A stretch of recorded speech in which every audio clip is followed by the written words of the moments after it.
Hello दोस्तों, एक बार आपका फिर से स्वागत है मेरे यूट्यूब चैनल अकरम एग्री सॉल्यूशंस में। और आज की इस वीडियो में हम एक ऐसे प्रोडक्ट के बारे में बात करेंगे जो आपकी फसल पे आने वाले सकिंग पेस्ट यानी रस चूसने वाले कीड़ों को बड़ी आसानी से कंट्रोल कर सकता है। दोस्तों, हम बात करेंगे इमिडाक्लोप्रिड 17.8% SL की। दोस्तों, जैसे ही टेम्परेचर बदलता है, मौसम आपका गर्म होना शुरू होता है, तो आपकी फसलों पर रस चूसने वाले कीड़े जैसे वाइट फ्लाई, एफिड, जैसिड्स और मिलीबग जैसे कीड़े अटैक करना शुरू कर देते हैं। ये आपकी फसल में पत्तों पर, आपके स्टेम पर, आपके फूलों पर और फलों पर जाकर रस चूसते हैं और आपकी फसल को काफ़ी नुकसान पहुंचाते हैं। दोस्तों, केमिकल कैटेगरी में अगर हम बात करें तो ये प्रोडक्ट इमिडाक्लोप्रिड 17.8% SL जो होता है, ये काफ़ी इफ़ेक्टिव और यूजफुल प्रोडक्ट है। दोस्तों, हम इस प्रोडक्ट की पूरी डिटेल में बात करेंगे इस वीडियो में। तो दोस्तों, चलिए शुरू करते हैं ये वीडियो। दोस्तों, अगर इस प्रोडक्ट की कंसंट्रेशन या फॉर्मुलेशन की बात करें तो दोस्तों इसमें जो SL है इसका मतलब होता है सॉल्यूबल कंसंट्रेट। और दोस्तों, इस सॉल्यूबल कंसंट्रेट से क्या मतलब निकलता है कि दोस्तों इसमें जो आपका एक्टिव ग्रेडियंट होता है, जो इसमें काम का जो इस केमिकल में जो काम की चीज़ होती है वो लिक्विड फॉर्म में होती है और जो पानी में डिज़ोल्व होती है। तो ओवरऑल आपका ये प्रोडक्ट लिक्विड फॉर्म में होता है, जिसे सॉल्यूबल कंसंट्रेट कहते हैं। दोस्तों, इसके बाद अगर इसके टाइप की बात करें तो दोस्तों ये इंसेक्टिसाइड या ये केमिकल सिस्टमिक इन नेचर है और ये नियोनिकोटिनाइड ग्रुप का एलिमेंट है। तो दोस्तों यहाँ पर दो टर्म आती हैं, एक सिस्टमिक इंसेक्टिसाइड और एक नियोनिकोटिनाइड। तो दोस्तों, सिस्टमिक इंसेक्टिसाइड वो इंसेक्टिसाइड होते हैं जैसे ही आप इनको प्लांट्स पे स्प्रे करेंगे या ड्रेंचिंग करेंगे तो प्लांट्स के सिस्टम में एंट्री कर जाते हैं, जैसे उसका जाइलम फ्लोएम होता है और एक पार्ट से दूसरे पार्ट तक मूव करते हैं। जैसा अगर आप रूट्स में इसको डालेंगे तो ये बड़ी आसानी से पत्तियों तक पहुँच जाते हैं।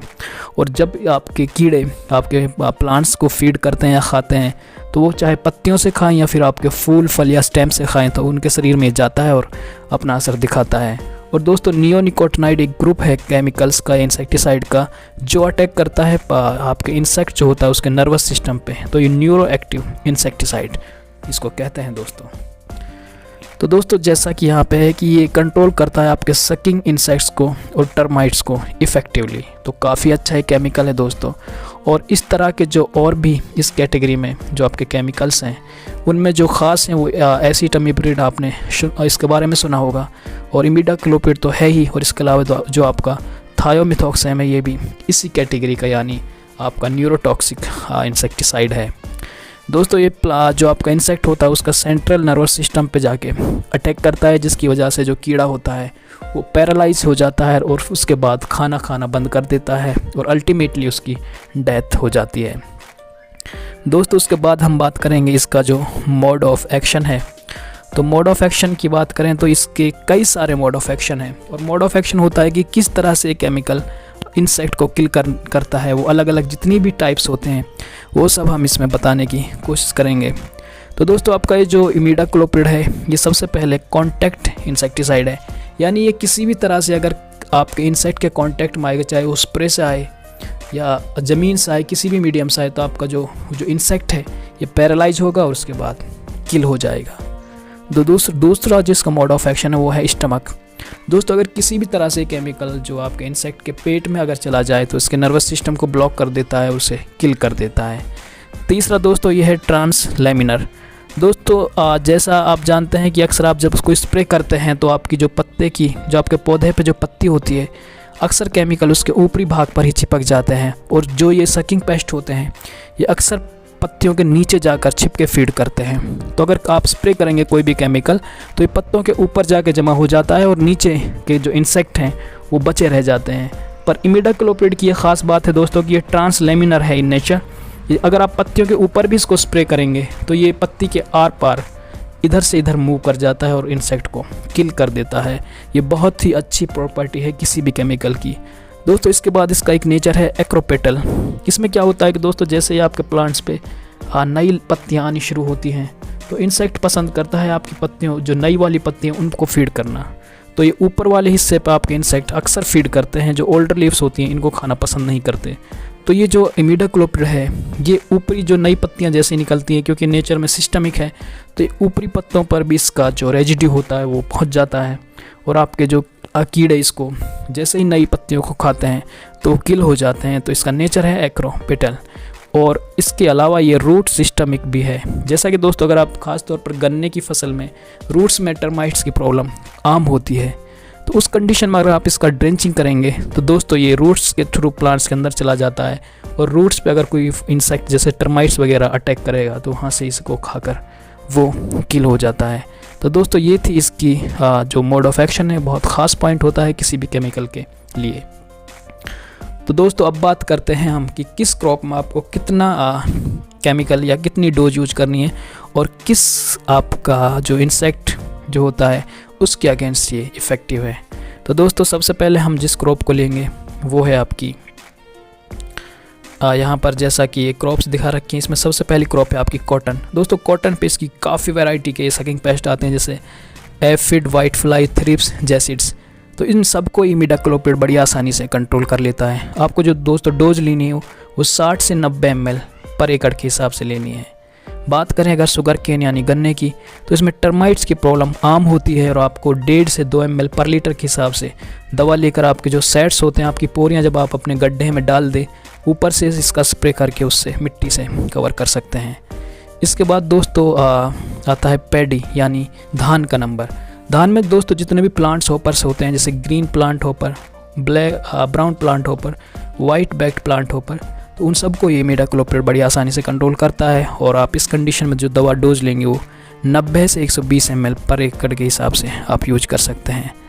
दोस्तों इसके बाद अगर बात करें तो अगली जो हमारी क्रॉप है वो है हमारी चिली। चिली में दोस्तों इसकी काफ़ी लंबी वैरायटी के इंसेक्ट आते हैं जैसे एफिड, वाइट फ्लाई, थ्रिप्स। इसमें आपको 100 ml पर एकड़ के हिसाब से दवा लेनी है। और दोस्तों अगर इसके अलावा अगर हम कुछ और क्रॉप्स की बात करें तो इसमें आपकी आती है भिंडी यानी ओकरा। और ओकरा में भी थ्रिप्स, एफिड, वाइट फ्लाई जैसे इंसेक्ट्स पे इफ़ेक्टिव है। 100 ml पर एकड़ के हिसाब से आपको डोज लेनी है। उसके बाद दोस्तों नंबर आता है मैंगो। मैंगो पर दोस्तों हॉपर की प्रॉब्लम बड़ी आम है। आपको 2 से 4 ml दवा को लेना है 10 लीटर पानी में। और इसके बाद अगर बात करें हम चाय यानी टी की, तो टी पर मॉस्कीटो बग के नाम से एक इंसेक्ट आता है। उस कंडीशन में आपको 2.5 ml पर लीटर के हिसाब से ये डोज लेनी है। टमाटर में दोस्तों आपकी थ्रिप्स, एफिड, वाइट फ्लाई जैसे इंसेक्ट्स आते हैं। 100 ml पर एकड़ के हिसाब से आपको दवा लेनी है। ब्रिंजल में दोस्तों थ्रिप्स, एफिड, वाइट फ्लाई और दोस्तों एक इंसेक्ट और आता है वाइट मिलीबग। मिलीबग के अगेंस्ट भी ये केमिकल काफ़ी इफ़ेक्टिव है। 100 ml पर एकड़ के हिसाब से आपको डोज लेनी है। दोस्तों ये dose crop to crop vary कर सकते हैं, पर आपको अगर जनरल एक डोज लेनी है तो आप आधा से यानी आप पॉइंट, अगर जनरल डोज की हम बात करें तो आप 0.5 से 1 ml पर लीटर के हिसाब से यूज कर सकते हैं। ये भी आपके जो अगर आप पर लीटर के हिसाब से स्प्रे करना चाहते हैं तो ये डोज यूज कर सकते हैं। दोस्तों अगर इसके कुछ फीचर्स की बात करें तो फीचर्स में ये आउटस्टैंडिंग बायोलॉजिकल एफिकेसी है। आपके जो भी नेचुरल इंसेक्ट होंगे, आपके मित्र कीड़े होंगे, उनको ज़्यादा नुकसान नहीं पहुंचाता है। एक्सीलेंट रूट सिस्टमिक प्रॉपर्टी है, जैसा कि हमने पहले भी डिस्कस किया है कि बड़ी आसानी से रूट्स के थ्रू प्लांट्स के सिस्टम में एंट्री कर जाता है। ब्रॉड स्पेक्ट्रम इन नेचर है, काफ़ी बड़ी रेंज ऑफ इंसेक्ट्स के खिलाफ ये कारगर है, जैसे आपका thrips, jassids, aphids, white fly, mealybug. तो एक सकिंग पेस्ट के लगभग सभी तरह के इंसेक्ट्स को ये किल करता है। उसके बाद दोस्तों ये लॉन्ग लास्टिंग इफ़ेक्ट है इसका। एक बार अगर आप स्प्रे करेंगे तो 10 से 15 दिन तक इसका असर आपकी क्रॉप पर रहता है। अगर इसके बाद भी आपको इसकी प्रॉब्लम दिखती है तो आप 14-15 दिन के बाद एक स्प्रे और कर सकते हैं। उसके बाद गुड प्लांट कंपैटिबिलिटी है। दोस्तों प्लांट्स के साथ कोई इसकी बैड रिएक्शन नहीं है, कोई ऐसा साइड इफ़ेक्ट नहीं है कि प्लांट्स पे जाकर आपको डैमेज करें, बशर्ते कि आपने जो डोज है वो प्रॉपर ली है। अगर आपने इस लिमिट से ज़्यादा डोज ली है तो ये सभी केमिकल्स के साथ ये प्रॉब्लम है कि आपके प्लांट्स की जो लीव्स हैं वो ख़ासतौर पर जो आपकी नई लीव्स होंगी वो बर्न होना स्टार्ट कर सकती हैं। अब बात करते हैं दोस्तों आप दिन के किस हिस्से में इस दवा को यूज़ करें। तो दोस्तों हम पहले भी ये चीज़ बताते आए हैं कि आप कोई भी फंजीसाइड, इंसेक्टिसाइड या कोई भी ऐसा केमिकल अगर आप अपनी फसल पे यूज़ करते हैं तो उसको कोशिश करें कि शाम के टाइम, अगर आप फोलियर स्प्रे करते हैं तो बेस्ट टाइम होता है इवनिंग का, शाम के टाइम, या फिर आप अर्ली मॉर्निंग में कर सकते हैं। तो दोस्तों इसके पीछे क्या रीज़न है कि जब आप कोई भी केमिकल अपनी फसल पे डालेंगे तो कोई भी केमिकल जब अल्ट्रावायलेट रेज़ की कांटेक्ट में आता है तो वहाँ से टूटना शुरू करता है, डिसइंटीग्रेट होना शुरू होता है, तो और ये ख़त्म होना शुरू हो जाता है। तो जैसे ही अगर आपने स्प्रे दोपहर के टाइम किया है, जैसे ही कड़ी धूप उस पर पड़ेगी तो टूटना शुरू हो जाता है और आपके केमिकल का असर कम हो जाता है। और ये मॉइस्चर यानी नमी में काफ़ी अच्छी तरह से काम करते हैं।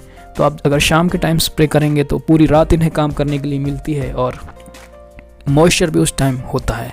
तो आप कोशिश करें कि कोई भी अगर फॉलियर स्प्रे करे तो शाम के टाइम करें, और अगर आप ड्रेंचिंग करना चाहते हैं तो आप किसी भी टाइम ड्रेंचिंग कर सकते हैं। तो दोस्तों ये था एक कंप्लीट गाइड इमिडाक्लोप्रिड जो 17.8% SL की फॉर्म में आता है। ये अलग अलग नामों से आपको मिलता है, जैसे आपको ये हिलमिडा के नाम से भी मिलता है, उसके बाद ये कॉन्फिडोर के नाम से मिलता है। तो आप ये इस टेक्निकल का कोई भी किसी भी कंपनी का आप यूज कर सकते हैं, और ये आपकी लगभग सकिंग पेस्ट से रिलेटेड जितनी भी समस्याएं होती हैं उन सारी समस्याओं को हल करता है। बहुत ही अच्छा केमिकल है दोस्तों। हमने पेन पेपर की मदद से ये नोट्स आपके लिए तैयार किए हैं, और इसमें कुछ हमारा भी एक्सपीरियंस है।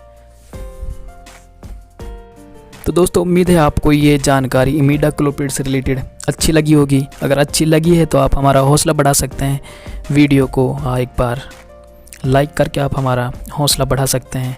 दोस्तों अगर आपको ऐसी और अपडेट्स चाहिए तो आप प्लीज़ ये चैनल सब्सक्राइब कर सकते हैं।